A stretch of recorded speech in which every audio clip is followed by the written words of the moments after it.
con perforación timpánica.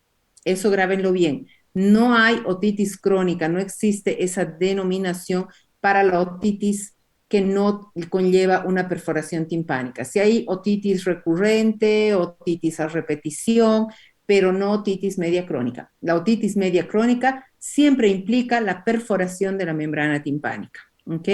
Y esta es una perforación que debe tener por lo menos 3 meses de antigüedad, porque se supone que antes de los 3 meses existe el chance de que esa membrana se restituya y se cierre la perforación. Si no es así, pasa a ser una otitis media crónica. Entonces, hay que dejar en claro que la única forma de presentación también existe en algunas, como una retracción severa que se llama atelectasia, que en realidad es más una complicación de la que habíamos visto antes de la otitis media secretora. ¿Por qué? Porque al haber esta secreción constante a nivel del oído medio con una presión negativa, provoca una retracción, una verdadera atelectasia de la membrana timpánica hacia el oído medio, generalmente llega a pegarse hacia el promontorio. Y es esta alteración, esta atelectasia de la membrana timpánica, que se la puede catalogar dentro de lo que son las otitis medias crónicas. ¿Ok? ¿Cuál es la etiología? Las alteraciones de la aireación que conllevan a derrames crónicos, como les explicaba. Los defectos del desarrollo. Cualquier alteración maxilofacial que lleve a una disfunción tubaria puede provocar una otitis media crónica. Las alteraciones de la movilidad de los músculos de la trompa de Eustaquio, es decir, tumores, adenoides, todo lo que pueda obstruir ese punto de ventilación de la tuba auditiva hacia la rinofaringe. Los traumatismos e infecciones agudas no tratadas. Traumatismos de la membrana timpánica, perforaciones traumáticas con cotonete, con cualquier objeto que se introduzca, o por golpes indirectos, ¿no es cierto? A veces este manazo que le dan en la oreja a uno, o sea, no sé si se han fijado en muchas peleas o muchas agresiones, las personas sufren como un manazo, como un sopapo a nivel del oído, y esa descompresión brusca provoca un rompimiento, un estallido de la membrana timpánica. Esa es otra causa de trauma. Traumas directos como fracturas del temporal, traumas directos como puñetes o agresiones con armas directamente dentro del oído, pueden ser causas de perforaciones. Lo mismo que las infecciones, una otitis media aguda supurada, no tratada, fácilmente puede llevarnos a una otitis media crónica con perforación timpánica. Los trastornos metabólicos como el hipotiroidismo, las alteraciones inmunológicas y alérgicas y todas las enfermedades ciliares de la mucosa, todo lo que lleve a disminuir la motilidad de los cilios de la mucosa respiratoria con retención de secreciones o disfunción de la tuba auditiva es otra causa para llevar hacia una otitis media crónica. Alteraciones infecciosas crónicas de adenoides y cavidades paranasales, porque estas también producen una ectasia linfática y mantención de gérmenes en la zona, ¿sí? Las adenoiditis, las hipertrofias de adenoides, las hipertrofias amigdalares, las amigdalitis crónicas, son otra causa para este cuadro. Hay algunas formas de presentación de las otitis medias crónicas. Las más frecuentes son la otitis media crónica simple y la otitis media crónica supurada o colesteatomatosa. La otitis media crónica simple es la forma más típica y común, produce una hipoacusia y en algunas circunstancias otorrea. ¿Sí? En algunas circunstancias, porque esta es una de las pocas formas de presentación en la que la otorrea solamente se da por periodos en los que se complica un poco el cuadro. Se inicia en la niñez y tiene periodos de remisión espontánea, otorrea de mal olor, a veces vértigo, a veces tinnitus, y en general estos síntomas ocurren cuando hay inflamación e infección que se van complicando con destrucción de las estructuras del oído medio. Es frecuente que el enfermo acuse una reagudización de los episodios de supuración en relación a infecciones agudas de la vía respiratoria superior o al ingreso de agua en la cavidad timpánica. Entonces, ¿qué pasa? Son pacientes con cuadros relativamente estables, pero que cada cierto tiempo hacen supuración o síntomas agudos, como si se reagudizara el cuadro en el transcurso de una enfermedad aguda, un resfrío, una gripe, una sinusitis o una crisis alérgica, pues como si reactivaran esas secreciones, esa supuración. Cuando dejan entrar agua o hurgan el oído con cotonetes o con cualquier objeto, porque están reactivando la infección existente. No se olviden que la membrana timpánica es una barrera de protección para el oído medio interno. Entonces, si hay una perforación, hay una solución de continuidad. Fácilmente cualquier germen, si hurgamos el oído, le entra agua que es contaminada, va a provocar una reagudización de esta infección crónica. ¿Cuál es el tratamiento? El tratamiento médico inicial en las crisis se puede usar gotas antibióticas de ciprofloxacina. Ojo, yo les había dicho que siempre que hay compromiso de membrana timpánica y oído medio no deben usarse gotas, pero cuando hay supuración de otitis medias crónicas, ¿ok? Se pueden usar las gotas de ciprofloxacina, son las únicas gotas permitidas. No pueden estar asociadas a ninguna otra sustancia química, corticoides, antiinflamatorios, antimicóticos, no. Simple y llanamente la quinolona. Las más comunes son las de ciprofloxacino, pero existen otras de ofloxacino. Ambas son válidas, ¿ok? Pero no debe usarse tampoco por tiempo prolongado, a no ser que estemos haciendo una preparación de unos 3 meses para una cirugía de reconstrucción del tímpano. La limpieza y aseo periódico y sistemático de la cavidad bajo microscopio. Esto quiere decir no que el paciente se limpia con un cotonete, no, que el médico cada cierto tiempo debe hacer una aspiración y una asepsia de la cavidad que está expuesta. Bien, ¿cómo es la protección del oído impidiendo la entrada de agua con algodón embebido en vaselina líquida o sólida? Yo les digo líquida a mis pacientes. O tapones adecuados que deben ser indicados. ¿Por qué? Cuando hay perforación timpánica, siempre se debe indicar al paciente que no puede entrar una gota de agua a ese oído. Gota de agua que entre probablemente va a provocar una exacerbación, aparte del dolor que conlleva, ¿sí? Entonces se le indica al paciente que no debe sumergirse, bucear, ir a piscinas para lavarse el pelo, para ducharse, un pedacito de algodón embebido en vaselina líquida, se lo exprime bien y se lo coloca grande a la entrada al conducto auditivo, ¿ok? Se termina el baño y pues se lo retira. El tratamiento definitivo es quirúrgico, es hacer una reconstrucción de la membrana timpánica, porque al hacer una timpanoplastía, una reconstrucción de la membrana timpánica, nosotros vamos a poder sellar nuevamente esa cavidad y mantener la protección que le daba la membrana timpánica. ¿Ok? Acá tienen, miren, acá hay una perforación bien amplia. Sí, aquí está el resto de la membrana. ¿Sí? Y esta es la perforación. Es una perforación sequita, limpia, no hay humedad, no hay secreción. Esta es una otitis media crónica simple. La otitis media crónica supurada o colesteatomatosa. El colesteatoma, para empezar, es un tumor benigno, ¿ok? Del oído que se comporta como maligno. ¿Por qué? Porque va destruyendo todo a su paso, ¿ok?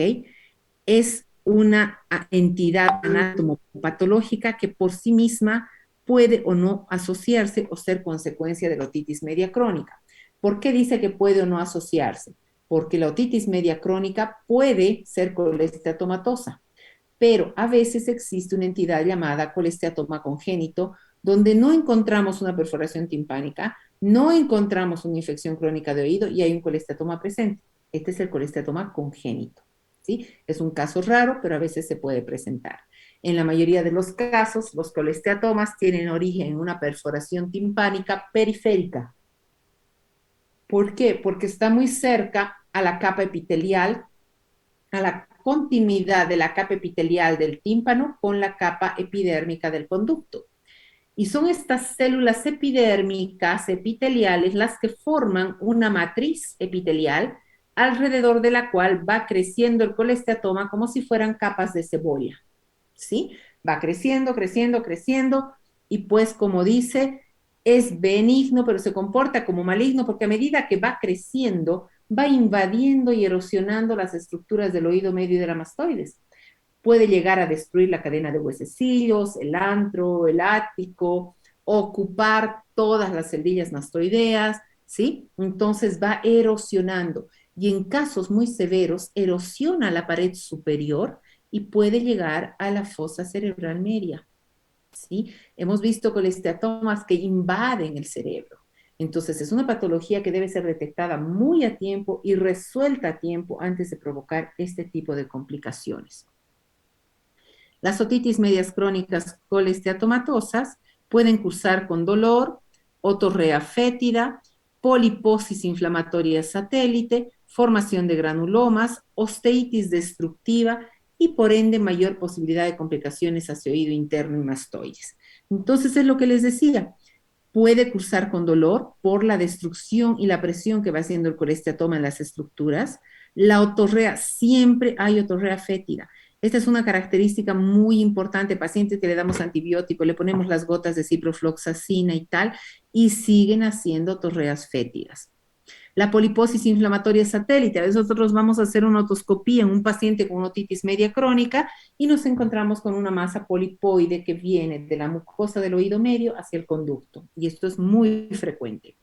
La formación de granulomas por la presencia misma. Son los granulomas en realidad se forman por la inflamación constante de la mucosa y los detritus celulares que se van acumulando allá. Muchas veces cuando hacemos las timpanoplastías, en estos casos de otitis media crónica, debe además acompañarse de una limpieza exhaustiva de la mastoides, de la caja timpánica, y si han sido comprometidos los huesecillos, pues debe hacerse una reconstrucción de la cadena. Fíjense acá, ahí se puede visualizar el colesteatoma al fondo, ¿sí? Acá estamos haciendo una mastoidectomía. Esto es una ya cirugía, está entrando por la parte retroauricular, aquí estamos sobre la mastoides, ya se ha hecho el fresado de la mastoides y se está llegando hacia el origen del colesteatoma para poderlo extirpar.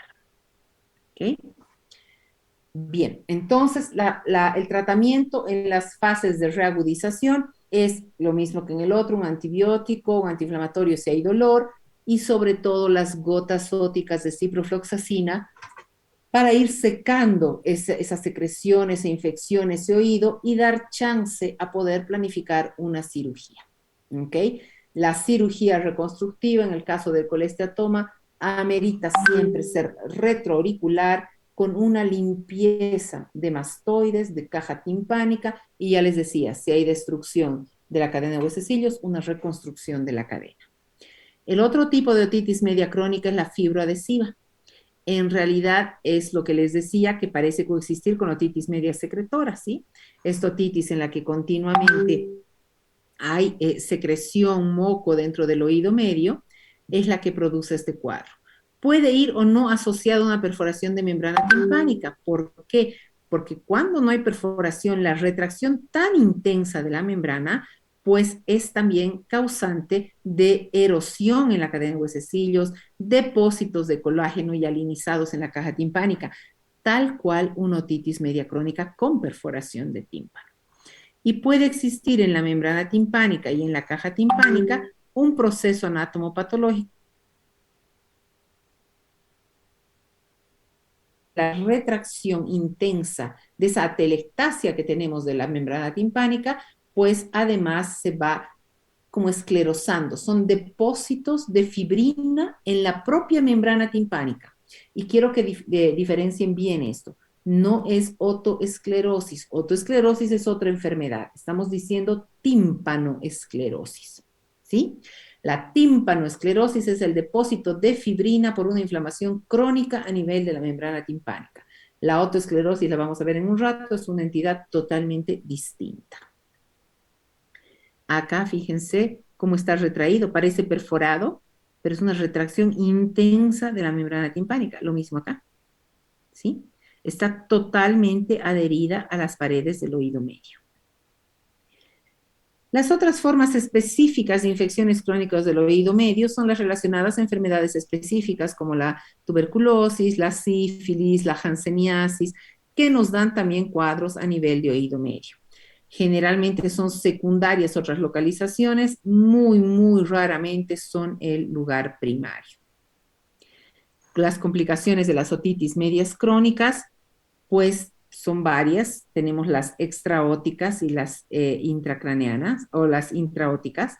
Entre las extraóticas o intracraneanas están el empiema epidural, la meningitis otógena, la tromboflebitis otógena, el hidrocéfalo otógeno, el absceso encefálico y la petrositis. Cuadros sumamente graves con compromiso importante del estado general del paciente y con un riesgo de muerte inminente. ¿Ok? Son cuadros muy severos, ya les decía, por la proximidad que tenemos, fácilmente se disemina. Y en las otitis colesteatomatosas se ha visto muchas veces la destrucción del techo del conducto auditivo o incluso de la caja timpánica y la invasión del colesteatoma y de la infección hacia el encéfalo.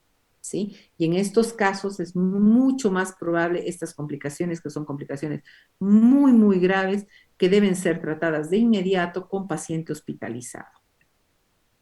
Las complicaciones intraóticas, la parálisis facial. Ustedes saben que en la mayoría de los trayectos y de las porciones del nervio facial discurre dentro del hueso temporal y entre las estructuras del oído. Por lo tanto, si hay una infección crónica o una masa como un colesteatoma comprimiendo y destruyendo, fácilmente puede dañar el nervio facial, provocando una parálisis facial. Destrucción de la cadena de huesecillos, es lo que les decía. Tanto el colesteatoma como la infección crónica recurrente no tratada va destruyendo, erosionando la cadena de huesecillos hasta eliminarla. Obviamente pueden haber alteraciones del gusto. No sé si ustedes pueden encontrar la relación de esto. ¿Por qué hay alteraciones del gusto? A ver, un elemento nervioso importante que se encuentra en la caja timpánica y que tiene relación con la inervación de la lengua. La cuerda del tímpano, ¿verdad? ¿Sí? ¿Era lo que ibas a decir? Sí, doctora. Sí, exactamente. La cuerda del tímpano se ve dañada también por las lesiones, la infección crónica o el mismo colesteatoma a nivel de la caja timpánica, y esto nos puede dar desde adormecimiento de la lengua hasta alteraciones del gusto. Obviamente, las mastoiditis por vecindad, ya les he dicho, la infección pasa directamente hacia la mastoides, y las laberintitis porque puede erosionar el oído interno y provocar además infección a nivel del laberinto. ¿Sí? Esta es la verdadera laberintitis. Bien. Esta es una mastoiditis, si se fijan, está totalmente edematizado de la mastoides, empujando el pabellón hacia adelante. Miren cómo se ve. Acá puede ser una simple mastoiditis o a veces es un absceso lo que se forma allá. Las complicaciones otógenas extraóticas y extracraneales son el absceso de Bezold y la trombosis de la vena yugular. Cuadros sumamente severos. Bien, ¿alguna pregunta sobre las otitis medias crónicas? No, No, doctor. doctora. No. Muy bien, chicos, queda 1 minuto y 15 segundos. Ya saben que si se acaba el tiempo, vuelven a ingresar al mismo link, ¿ok? Bien, vamos a hablar de la última patología importante a ver en oído medio, que es la otoesclerosis. Ya les decía hace un momento, no confundan otoesclerosis con tímpanoesclerosis. La otoesclerosis es una enfermedad genética, hereditaria, que afecta al tejido óseo del oído interno, es decir, a la cápsula óptica, y está caracterizada por zonas de rarefacción y neoformación ósea. Es una verdadera esclerosis. Antes se llamaba también otoespongiosis, porque es como si se fueran haciendo depósitos de calcio en la cadena de huesecillos y en la cápsula óptica, haciendo que éstas vayan perdiendo movilidad y funcionalidad. Se comporta como una tumoración en el sentido de que va avanzando, empieza leve en el martillo generalmente, o a veces a nivel de la platina del estribo, y va avanzando hacia los otros huesecillos, y en algunos casos pasa a una segunda fase donde va invadiendo el oído interno a nivel de la cóclea. ¿Ok? Ese es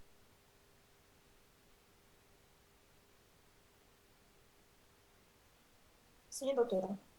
perfecto.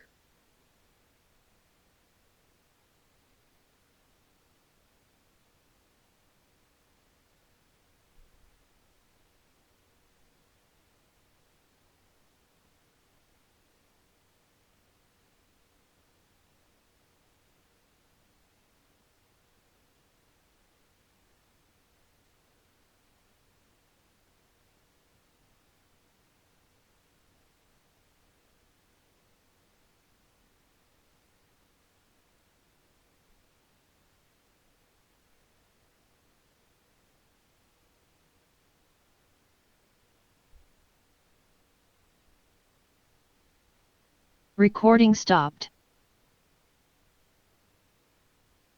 Recording in progress.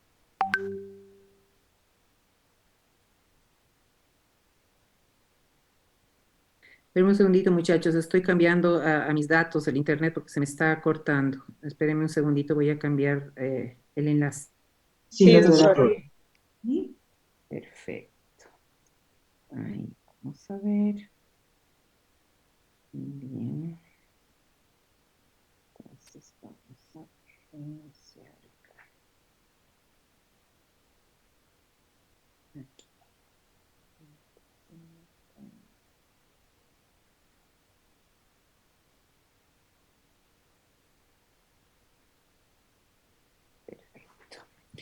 Bien, entonces seguimos. La autoesclerosis, entonces, les decía, se comporta como una tumoración. No sé si llegaron a escucharme esto, ¿no es cierto?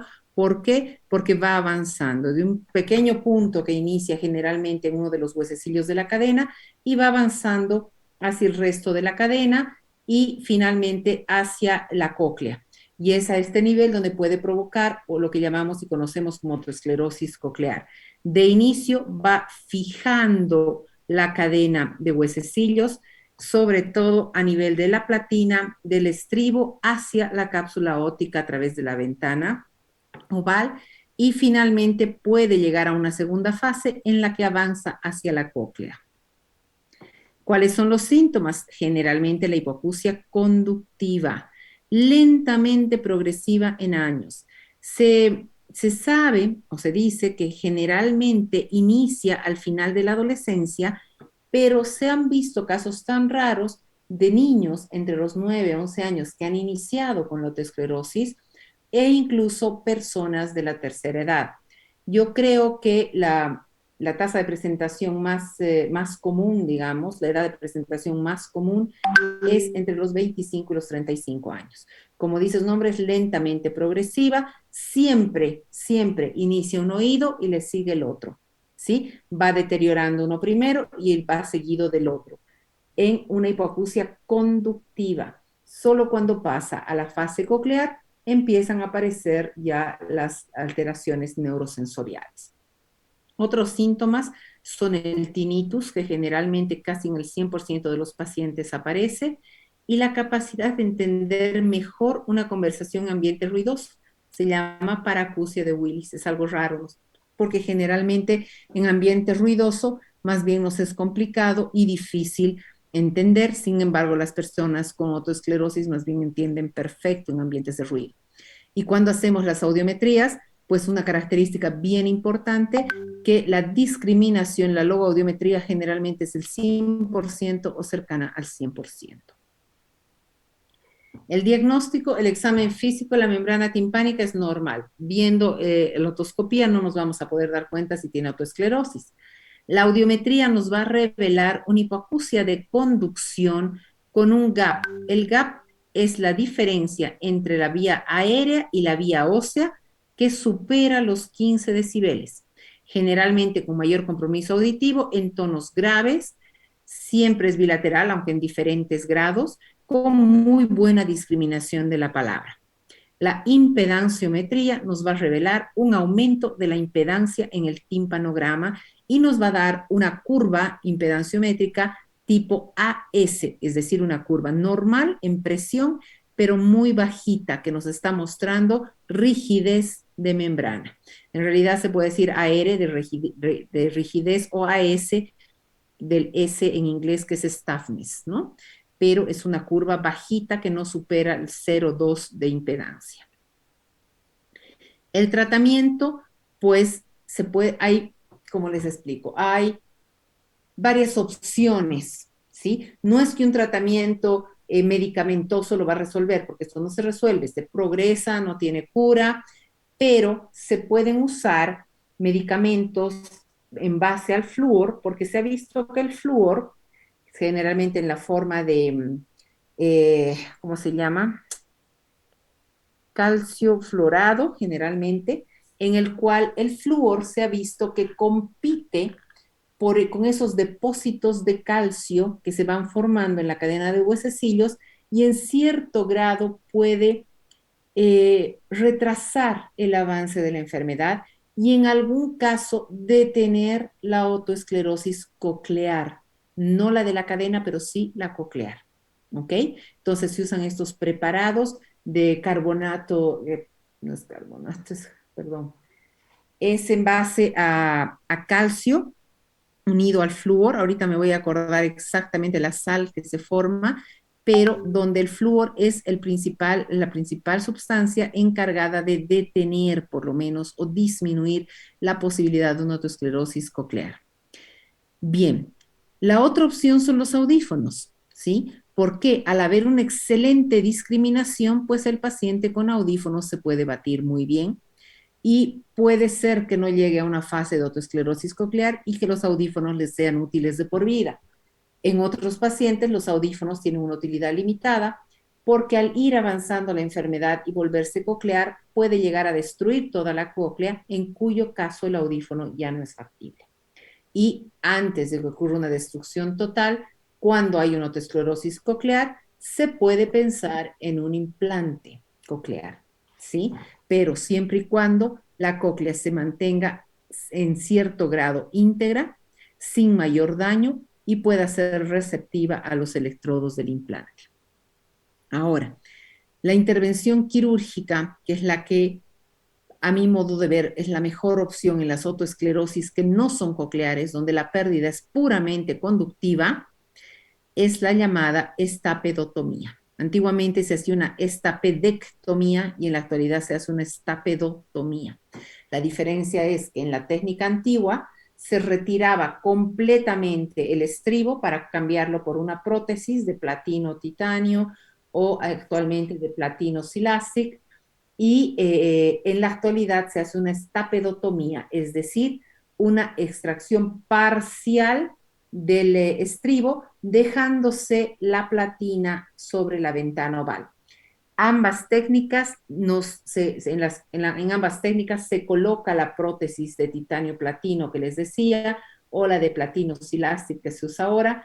Incluso hay algunos que utilizan unas prótesis de teflón que no son de las que yo usaría, pero algunos lo hacen. Lo importante es dar continuidad a la cadena y volver a una movilidad normal de la cadena de huesecillos hacia la ventana oval. ¿Sí?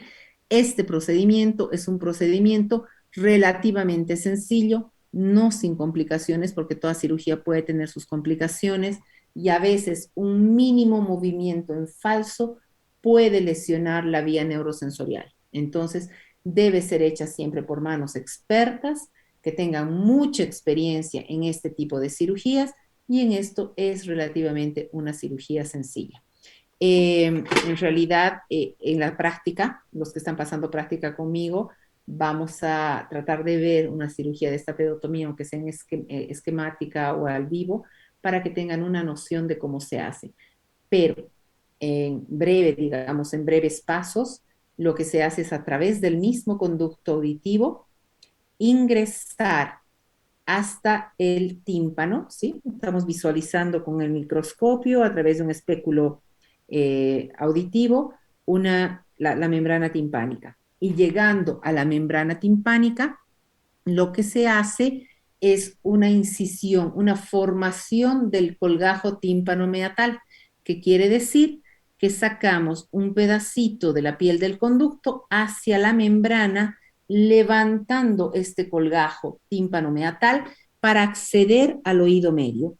Ahí podemos visualizar la cadena de huesecillos, comprobar si realmente está inmóvil, si realmente hay esclerosis, y proceder a identificar la platina del estribo, donde se hace una pequeña fenestración, como un agujerito en la platina hacia la ventana oval, con mucha delicadeza, es un agujerito de 1 milímetro, ¿sí? Y posteriormente se procede a sacar primero la crura posterior, luego se coloca la prótesis, agarrado un extremo en la apófisis larga del yunque y el otro extremo apoyado sobre esta ventana que hemos creado en la platina, ¿sí? Hecho este procedimiento, se ajusta el extremo que está sobre el yunque, pero no demasiado que lo presione y lo necrose, pero tampoco que quede suelto y se disloque. Y se procede a retirar el resto del estribo, excepto la platina donde estamos apoyando nuestra prótesis. En eso consiste esta cirugía. Vamos a ver un poquito acá. Denme 2 segundos. Les voy a mostrar en esquema. Acá.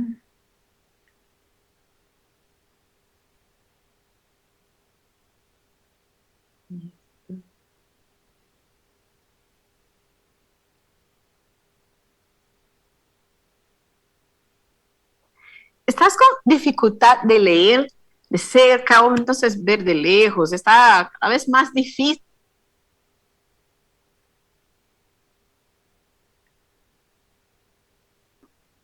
Sí, doctora, se ve. Ya, fíjense esto. Ahí está. ¿Sí? Esta es la piel del conducto auditivo, este es el tímpano, ¿ok? Esto es lo que estamos viendo a través del microscopio. Ahí se hace la incisión para levantar el colgajo tímpano-meatal, ¿sí? Si vemos en esta posición, aquí está la membrana, aquí estaría la incisión, ¿sí? Esta es la capa epidérmica del tímpano, la capa fibrosa. Ahí está el ánulus timpánico y la capa mucosa. Acá se hace la incisión y vamos a levantar el marco timpanal. ¿Se fijan? Estamos levantando en su conjunto todo el colgajo tímpano-meatal. Lo mismo que vemos en esta imagen. Fíjense, levantando el colgajo. Cuando estamos despegando el ánulus, vamos a poder ver la capa mucosa y cortando la capa mucosa estamos ya dentro de la caja timpánica. Acá, ¿están viendo? Ahí ya vemos la caja timpánica. En algunas personas donde el conducto auditivo externo es un poquito más estrecho, podemos curetar un poquito los bordes para ampliar el marco timpanal y poder visualizar lo que nos interesa. La ventana oval, el estribo, ¿no es cierto? La platina del estribo y el resto de la cadena de huesecillos. Acá está la cuerda del tímpano, el nervio facial. Aquí estamos viendo el tendón del músculo. Estamos exponiendo el campo. Ya les digo, a veces hay que curetar un poquito para poder exponer ampliando el marco timpanal. Lo que se hace es esto. Realizamos una pequeña perforación en la platina, acá. ¿Ok? Desarticulamos el estribo, la rama larga del yunque por debajo de la apófisis lenticular y seccionamos las cruras del estribo. Ahí está la prótesis, se agarra por un extremo en la apófisis y el otro extremo va a nuestra fenestra, a nuestro huequito que hemos hecho a nivel de la ventana. Comprobamos suavemente la movilidad de la cadena y restituimos el colgajo tímpano-meatal. En esta etapa, lo que normalmente se usa son estos pedazos de gel foam, que es una esponja biológica, y una mechita de gasa que sostiene. Yo, además de poner estos pedacitos, si vale el término, de gel foam, que van sellando el colgajo tímpano-meatal, coloco un steri strip, que es una tirita un poquito engomada, estéril, que la corto muy finita y la coloco hacia adentro. Vamos a ver si se ve. Y la coloco en esta posición hacia el piso, como encima del gel foam. Es una tirita larga que ocupa todo el largo del conducto auditivo y recién ahí coloco la mechita de gasa furacinada, medicada, para dejarla por una semana. En una semana vamos a retirar este taponcito de gasa junto con el Steri Strip y el gel foam se habrá reabsorbido y es simplemente los cuidados típicos de una timpanoplastía para evitar que el colgajo vuelva a perforarse, eso cicatriza, pero la persona ya sale huyendo del quirófano. ¿Ok? No sé si han podido captar con estas imágenes lo que les he querido decir de la estapedotomía. ¿Está claro? Muy claro, doctora. Perfecto. Ahora volvemos a compartir nuestras diapositivas. Aquí no, ya está ingresando. Bien. Los traumatismos del oído medio, la ruptura de la membrana timpánica, pueden ser ocasionadas, como les decía, por diferentes causas. Van desde una lesión directa, introducción de cotonetes, lápices, clips, incluso lavados de oído en personas que no tienen la experiencia para hacerlo o que no tienen la técnica adecuada. Cuando yo voy a hacer un lavado de oído, el chorro de agua debe ser dirigido a la pared superior, nunca directo, nunca de frente hacia el tímpano, porque eso puede provocar una perforación timpánica. Lesiones indirectas, golpes con la mano abierta, cambios bruscos de presión por explosión, fracturas del hueso temporal, etc. La otalgia es aguda, pero cede espontáneamente en los siguientes minutos. Puede haber otorragia y leve hipoacusia conductiva. No se debe manipular y la conducta inmediata es el uso de antibióticos sistémicos y antiinflamatorios sistémicos. Jamás usar gotas óticas locales. Cuando hay una perforación aguda, no se olviden, jamás gotas óticas, ¿ok? Los antibióticos y los antiinflamatorios, mejor si se da un antiinflamatorio unido a un descongestionante como el ibuprofeno con pseudoefedrina, por ejemplo, porque nos ayuda a liberar la presión del oído medio y dar chance a que esa membrana timpánica cicatrice. Si nosotros damos este tratamiento evitando una infección o proceso inflamatorio muy fuerte, generalmente esa membrana reepiteliza, ¿ok? El tiempo de reepitelización de la membrana timpánica va de 3 a 5 semanas. Importante instruir al paciente que durante ese periodo no debe dejar entrar ni una gota de agua, ni tocar ni limpiar con nada. Se considera que si no ha cerrado entre 4 a 5 semanas, puedes ir a una timpanoplastía, que es una reconstrucción de la membrana timpánica. ¿Alguna pregunta sobre la perforación timpánica? No, doctora. Está bien. Ahora, el barotrauma óptico. Es el trauma provocado por la diferencia de presión y se explica por la incapacidad de la trompa de Eustaquio de nivelar la presión en un corto tiempo. Y esto ocurre, por ejemplo, cuando viajamos en avión, cuando hacemos subidas bruscas en diferentes cosas, en auto, en juegos, en cualquier otra cosa que nos lleve bruscamente de una altura a otra, de una presión a otra. Se da también en los buzos, en las personas que practican buceo, ¿no es cierto? Porque ese periodo tan corto no le da chance a la tuba auditiva de nivelar la presión de manera adecuada. El síntoma más llamativo es una sensación de plenitud auricular. El oído se tapa. Hay una hipoacusia de conducción y si esto es muy severo, pues hay otalgia, hay dolor en el oído. La membrana puede estar retraída, hiperémica o hemorrágica y puede existir un poco de exudado seroso intratimpánico o incluso lo que llamamos un hemotímpano. Vemos y a través de la membrana vamos a ver que esta membrana está con una colección hemática.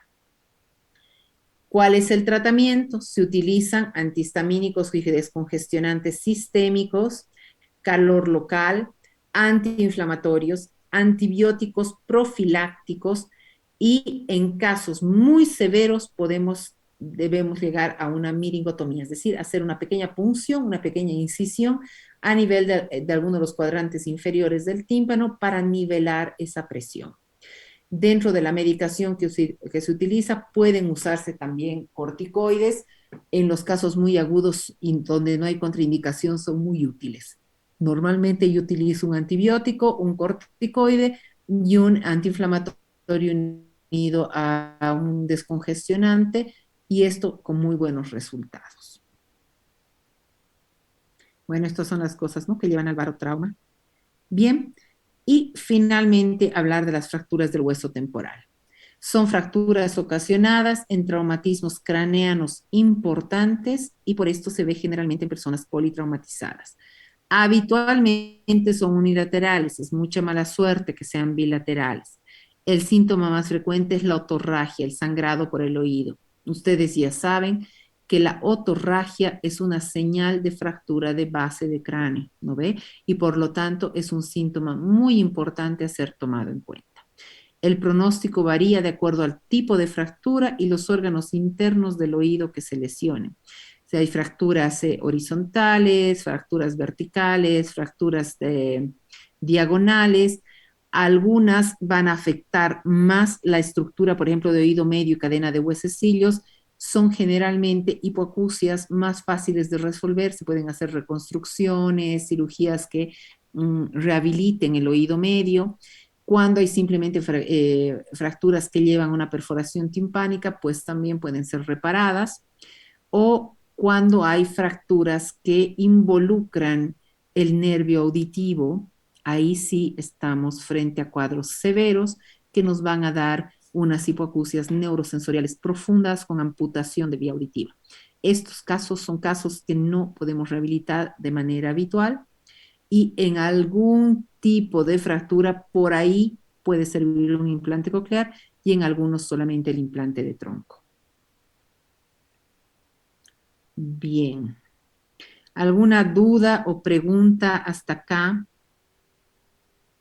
No, doutora. Não, doutora. Perfeito. Doutora, Dime. a sensação de entrada de ar em no ouvido pode ser uma perfuração timpânica? Sí, puede ser. Por ejemplo, a veces hay en estos cambios bruscos de presión al estar viajando en avión o haciendo estos deportes extremos, de repente se siente como una sensación de aire y un soplido dentro del oído y puede ser un signo de alerta de que ha existido una perforación timpánica, totalmente. O personas que ya tienen perforación timpánica o reciente o antigua y, por ejemplo, soplan la nariz y sienten como aire saliendo del oído, ¿no? Exato. Se produce generalmente en perforación de membrana, exactamente. Ya, doutora, gracias. ¿No? Entonces, eso. ¿Alguna otra duda? ¿Alguna otra pregunta?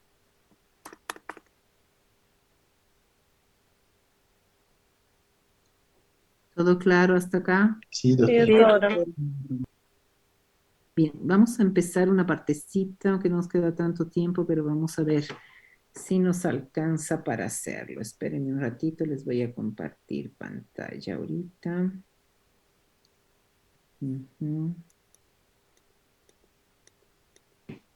Vamos a ver un poquito, vamos a hablar un poquito sobre la clínica de la hipoacusia, es decir, los exámenes complementarios que nos ayudan en el diagnóstico de las hipoacusias.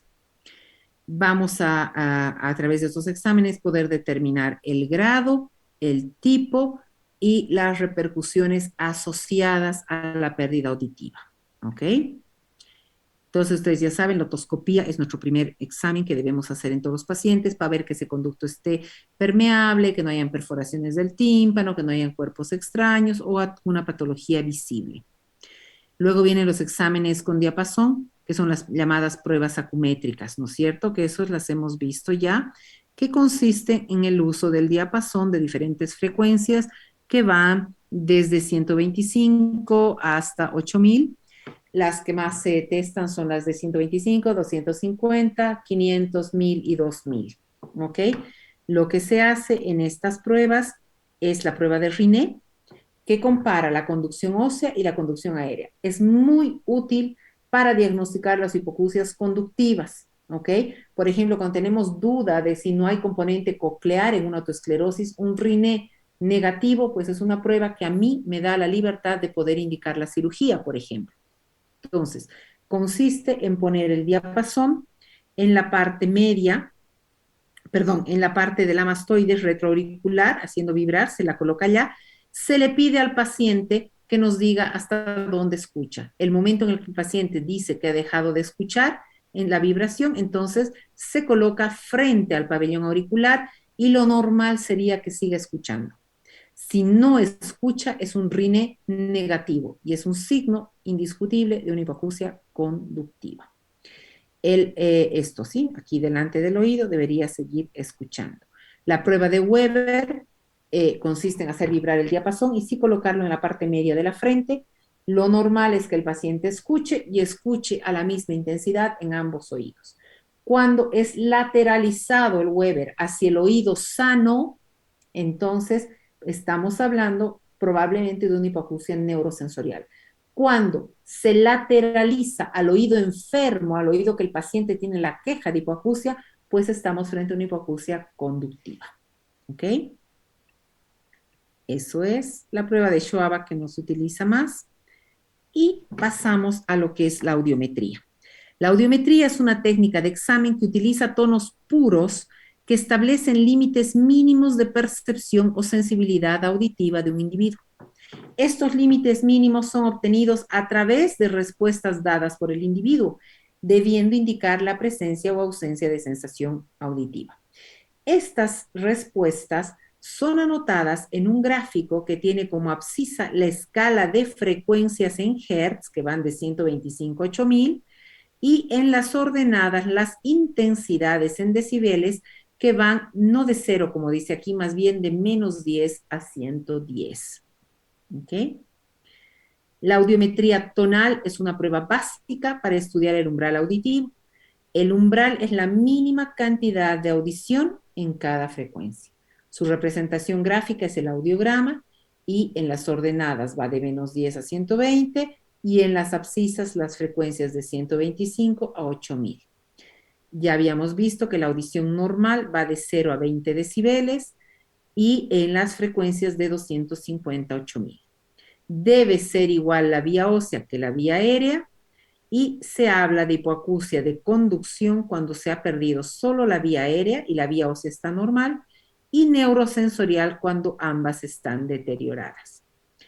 Para este test usamos un aparato que se llama audiómetro, que está compuesto por un generador de frecuencias, un atenuador de intensidad, audífonos y un vibrador óseo. Desde el punto de vista clínico, las frecuencias más comúnmente estudiadas son 250, 500, 1000, 2000, 4000 y 6000. Para conseguir el trazado audiométrico vamos a efectuar dos tipos de medida, la vía aérea y la vía ósea a través del vibrador óseo. ¿Ok? ¿Cómo se examina? El paciente se sitúa en una cabina a prueba de ruidos, se coloca los auriculares que están identificados para el oído derecho con color rojo y para el oído izquierdo de color azul, y cada oído va a ser examinado de manera individual. Primero el derecho, después el izquierdo. Cuando hay patología auditiva, se empieza siempre por el mejor oído y se sigue con el oído más afectado. Desde el audiómetro se van mandando los diferentes tonos en el rango de 0 a 110, como hemos visto, en estas frecuencias, y se establece en qué nivel de intensidad la persona puede detectar el tono en cada frecuencia. Se le pide al paciente que indique el momento en el que escucha el tono, ¿sí? Y ya sea apretando un botón o levantando la mano del lado que escuchó el tono, y ahí se va registrando. Hay dos maneras de hacerlo. Hay una manera en la que yo normalmente empiezo en una intensidad aceptable, digamos 50 decibeles, ¿sí? Le digo al paciente, mando la señal, le pido que me diga si escucha. Si escucha, a partir de 50 decibeles, voy bajando paulatinamente la intensidad y le pido al paciente que el rato que deje de percibir el sonido, levante la mano. Entonces, ese va a ser mi umbral o mi limiar auditivo en esa frecuencia. Si el paciente en 50 decibeles no escucha, pues voy aumentando a 60, 70 hasta que me diga que escucha, y de allá voy bajando hasta que me diga que no escucha más. La otra forma es pedirle al paciente que así que escuche el sonido, levante la mano, y empezamos en 0 decibeles y vamos poco a poco aumentando hasta que el paciente levante la mano de que ha escuchado el primer limiar. ¿Ok? Son las dos formas de poder hacer la audiometría. Se hace un lado, luego el otro, y se va registrando en este gráfico. Acá están las intensidades, generalmente va de menos 10 a 120, Y acá están las frecuencias, desde 125 hasta 8000. Entonces, el paciente en la frecuencia de 250, en el oído izquierdo, percibió en 15 decibeles. Ahí anoto mi limiar. En el oído derecho lo percibió en 95. Ahí anoto mi limiar. Y de esta forma, tono por tono, voy formando mi curva audiométrica. Existen unos símbolos internacionales para la escritura de la audiometría. La vía aérea del oído derecho es siempre un círculo rojo. La vía aérea del oído izquierdo es una cruz o una X azul. La vía ósea del oído derecho, con el otro oído enmascarado, es un corchetito abierto hacia el lado derecho, rojo, y el del oído izquierdo es azul, abierto hacia el lado izquierdo, ¿ok? Cuando no se enmascara ninguno de los dos oídos, es este otro símbolo también, rojo con la abertura hacia la derecha, azul con la abertura hacia izquierda para el izquierdo. Estos otros síntomas son cuando se hace un test de la vía aérea con el otro oído enmascarado, de la vía aérea con el otro oído enmascarado, en el caso del derecho, del izquierdo. Umbrales de disconfort, y acá tenemos ausencia de umbrales, es decir, flechitas que nos señalan hacia abajo. ¿Ok? Entonces, si ustedes pueden darse cuenta acá, están limiares, ¿no es cierto? Testados de diferentes pacientes. Acá tienen un oído derecho totalmente anulado, una amputación de vía auditiva y una audiometría normal para el lado izquierdo. Acá lo que les mostraba, si se fijan, una audición normal del oído izquierdo con una caída selectiva en 4000, probablemente un trauma acústico. Una hipoacusia conductiva del oído derecho porque está bajo la vía aérea, pero la vía ósea está arriba. En realidad esta es mixta. Si todos los corchetitos estarían arriba de 25 sería conductiva, pero como hay algunos donde hay pérdida, aunque hay gap, es una hipoacusia mixta. ¿Ok? No sé si está claro. ¿Alguna pregunta sobre la audiometría?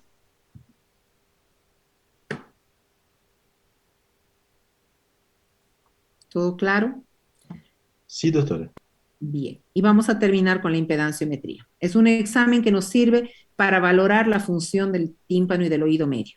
Valora la complacencia y elasticidad de la membrana timpánica, así como la presión de la caja timpánica. Se introduce